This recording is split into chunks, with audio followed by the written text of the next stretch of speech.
Muslim ಯುವಕರು ನಮ್ಮ ಕಾರಿನ ಮೇಲೆ ದಾಳಿ ಮಾಡಿದ್ರು. ಪುತ್ತೂರು ಘಟನೆಯನ್ನ ನೆನಪಿಸ್ಕೊಂಡ್ರು ಈ ಸಂದರ್ಭದಲ್ಲಿ ಪೇಜಾವರ ಶ್ರೀಗಳು.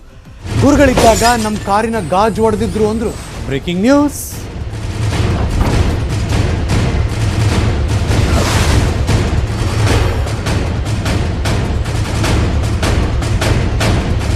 ಮುಸ್ಲಿಂ ಯುವಕರು ನಮ್ಮ ಕಾರಿನ ಮೇಲೆ ದಾಳಿ ಮಾಡೋದನ್ನ ನೆನಪಿಸ್ಕೊಂಡ್ರು. ಪುತ್ತೂರು ಘಟನೆಯನ್ನ ಮತ್ತೆ ನೆನಪಿಸ್ಕೊಂಡು ಹೇಳಿದ್ರು ಪೇಜಾವರ ಶ್ರೀಗಳು. ಗುರುಗಳಿದ್ದಾಗ ನಮ್ಮ ಕಾರಿನ ಮೇಲೆ ಕಾರಿನ ಗಾಜನ್ನು ಹೊಡೆದಿದ್ರು. ನಮ್ಮ ಕಾರಿನ ಮೇಲೆ ಮುಸ್ಲಿಮರು ಥೂ ಅಂತ ಉಗುಳಿದ್ರು. 20 ವರ್ಷಗಳ ಹಿಂದೆ ಘಟನೆಯನ್ನು ಮತ್ತೆ ನೆನಪು ಮಾಡಿಕೊಂಡ್ರು ಪೇಜಾವರ ಶ್ರೀಗಳು. ಇಂಥ ಘಟನೆಗಳೆಲ್ಲ ಯಾಕೆ ಆಗ್ತಾ ಇದೆ ಅಂತ ಬೇಸರ ವ್ಯಕ್ತಪಡಿಸಿದರು. ಸಮಾಜದ ಬಂಧುಗಳು ತುಂಬ ಮಂದಿ ಇದ್ದಾರೆ. ಒಬ್ಬ ಹುಡುಗ ನಮ್ಮ ಗಾಡಿಯನ್ನು ಗುರುತಿಸಿ ನೋಡಿ ಥೂ ಅಂತ ಹೇಳ್ಕೊಂಡು ಉಗಿತಾನೆ. ಯಾಕೆ ಹೀಗಾಗತ್ತೆ? ಇನ್ನೊಮ್ಮೆ ಪುತ್ತೂರು ಸಮೀಪದಲ್ಲಿ ನಾವು ರಾತ್ರಿ ಹೊತ್ತು ಗುರುಗಳು ಇದ್ದರು. ಆವಾಗ ಗುರುಗಳ ಜೊತೆಗೆ ನಾವು ಸಂಚಾರ ಮಾಡ್ತಾ ಇದ್ವಿ. ನಮ್ಮ ವಾಹನದ ಮೇಲೆ ಇರೋ ಮಂದಿ ಎಲ್ಲ ಅಲ್ಲಿ ಸುತ್ತಮುತ್ತ ಆ ಸಮಾಜದ ಮಂದಿ ಇರುವ ಜಾಗ ಅದು ನಮ್ಮ ವಾಹನದ ಮೇಲೆ ರೋಡು ಕೆಳಗಿದೆ. ಅಕ್ಕಪಕ್ಕದ ಒಂದು ಎಡಭಾಗದ ದಂಡೆ ಅದು ಎತ್ತರದಲ್ಲಿದೆ. ಅಲ್ಲಿದೊಂದು ದೊಡ್ಡ ಕಲ್ಲು ಎಸೆದರೆ ನಮ್ಮ ಗಾಡಿಯ ವ್ಯಾನಿನ ಮುಂಭಾಗದ ಗಾಜು ಪೂರ ನುಚ್ಚುನೂರಾಗಿ ಪುಡಿಯಾಗಿ ಕಲ್ಲು ನಮ್ಮ ಗಾಡಿ ಒಳಗೆ ಬಿದ್ದಿದೆ. ಸದ್ಯಕ್ಕೆ ಯಾರಿಗೂ ಕೂಡ ಆ ಕಲ್ಲಿನ ಏಟಿನ ಗಾಯ ಆಗಿಲ್ಲ, ಅದು ಬೇರೆ. ಇದರಿಂದಾಗಿ ಆ ಸಮಯದಲ್ಲಿ ಸುಮಾರು ಇದು 10-20 ವರ್ಷಗಳ ಕೆಳಗಿನ ಘಟನೆ. ಆ ಪುತ್ತೂರು ಹೊತ್ತಿ ಉರಿಯುವಂತಹ ಘಟನೆ ನಡೆದು. ಪುತ್ತೂರು ಆದ್ಮೇಲೆ ಕಾರ್ಕಳದ ಘಟನೆ ಕೂಡ ಸ್ಮರಿಸಿಕೊಂಡ್ರು ಪೇಜಾವರ ಶ್ರೀಗಳು. ಒಮ್ಮೆ ಉಡುಪಿ ಕಾರ್ಕಳಕ್ಕೆ ಪಾದಯಾತ್ರೆ ಹೋಗಿದ್ವಿ. ಆಗ 4-5 ಮಕ್ಕಳು ನಮ್ಮನ್ನ ನೋಡಿ ಹೆದರಿ ಓಡಿದ್ರು ಅಂದ್ರು. Breaking news.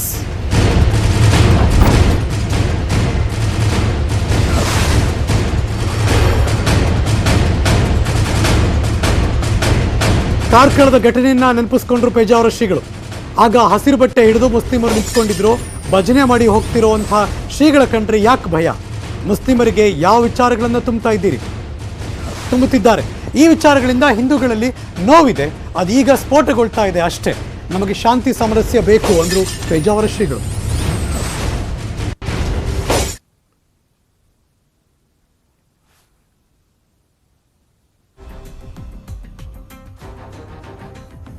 ಆ ಕಡೆ ಹೋಗ್ತಾ ಇದ್ದದ್ದು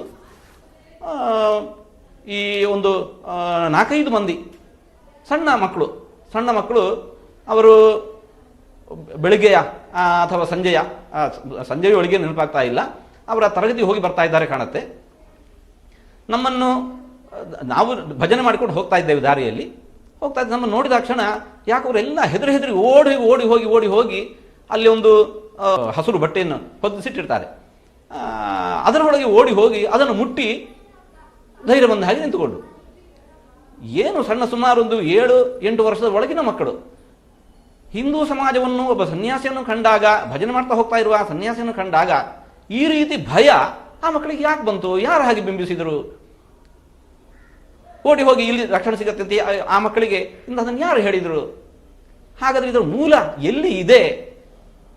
ಇದು ನಾವು ನಮ್ಮ ಬದುಕಿನಲ್ಲಿ ಅನುಭವಿಸಿದಂತಹ ಇಂತಹ ಅನೇಕ ಘಟನೆಗಳನ್ನು ಹೇಳ್ತಾ ಹೋದರೆ ಅದೇ ದೊಡ್ಡ ಪುರಾಣ ಆಗುತ್ತೆ ಅಂತ ಬೇಡ. ಅಂತೂ ಹೀಗೆ ಸಮಾಜದ ಎಲ್ಲ ವರ್ಗದ ಮಂದಿ ಈ ನೋವನ್ನು ಉಂಡಿದ್ದಾರೆ.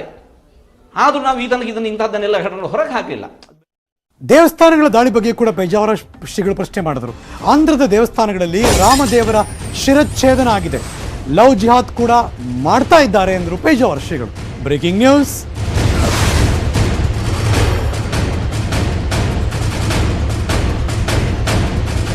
ದೇವಸ್ಥಾನಗಳ ದಾಳಿ ಬಗ್ಗೆ ಪೇಜಾವರ ಶ್ರೀಗಳು ಪ್ರಶ್ನೆ ಮಾಡಿದ್ರು. ಆಂಧ್ರದ ದೇವಸ್ಥಾನಗಳಲ್ಲಿ ರಾಮದೇವರ ಶಿರಚ್ಛೇದನ ಆಗಿದೆ ಎಂದರು. ಲವ್ ಜಿಹಾದ್ ಕೂಡ ಮಾಡ್ತಿದ್ದಾರೆ ಎಂದರು. ನಮ್ಮ ಹಿಂದೂಗಳು ಹೀಗೆ ಮಾಡ್ತಾ ಇಲ್ಲ. ಈ ನೋವನ್ನು ಎಷ್ಟು ಸಮಯ ಅನುಭವಿಸೋದಕ್ಕೆ ಸಾಧ್ಯ? ಶಾಂತಿ ಕದಡುವ ಪ್ರಯತ್ನವನ್ನ ಸರಿಪಡಿಸಬೇಕು. ಇದಕ್ಕೆ ನಮ್ಮಿಂದ ಬೇಕಾಗಿರೋ ಎಲ್ಲ ಸಹಕಾರ ಕೊಡ್ತೀವಿ ಎಂದರು ಪೇಜಾವರ ಶ್ರೀಗಳು. ಅದೆಷ್ಟು ಆಂಧ್ರದಲ್ಲಿ ಎಷ್ಟು ದೇವಾಲಯಗಳ ರಾಮ ಮಂದಿರದ ಒಳಗೆ ಹೋಗಿ ರಾಮದೇವರ ಪ್ರತಿಮೆಯ ಶಿರಚ್ಛೇದನ ಮಾಡಿ ಹಳ್ಳಕ್ಕೆ ಎಸೆಯುತ್ತೆ. ರಥದ ಕೊಟ್ಟಿಗೆಗೆ ಹೋಗಿ ರಥವನ್ನು ಸುಟ್ಟು ಹಾಕತ್ತೆ. ನೇರವಾಗಿ ಆ ತಿರುಪತಿ ದೇವಸ್ಥಾನದ ಮೇಲೇನೆ ಆಕ್ರಮಣ ಮಾಡತ್ತೆ, ದಾಳಿ ಮಾಡತ್ತೆ. ಪ್ಯಾಸ್ಟರ್ಸು ನಾವು ಹೀಗೆ ಮಾಡ್ತೇವೆ, ಹೌದು ನಾವು ಹೀಗೆ ಮಾಡಿದ್ದು ಹೌದು ಅಂತ ಹೇಳಿಕೊಂಡು ವಿಡಿಯೋಗಳನ್ನು ಹರಿಯ ಬಿಡ್ತಾರೆ. ಲವ್ ಜಿಹಾದಿ ನಿರಂತರವಾಗಿ ನಡೀತಾ ಇದೆ, ಮತಾಂತರ ನಿತ್ಯ ನಡೀತಾ ಇದೆ. ಯಾವ ಹಿಂದೂ ಸಮಾಜ ಇಂತಹ ಕೃತ್ಯಗಳು ತೊಡಗಿದ್ದನ್ನು ನಾವು ಕಾಣ್ತೇವೆ? ಯಾವ ಮತದ ಮೇಲೆ ದಾಳಿ ಮಾಡಿ ಮತಾಂತರ ಮಾಡಿದ್ದನ್ನು ನಾವು ನೋಡ್ತೇವೆ?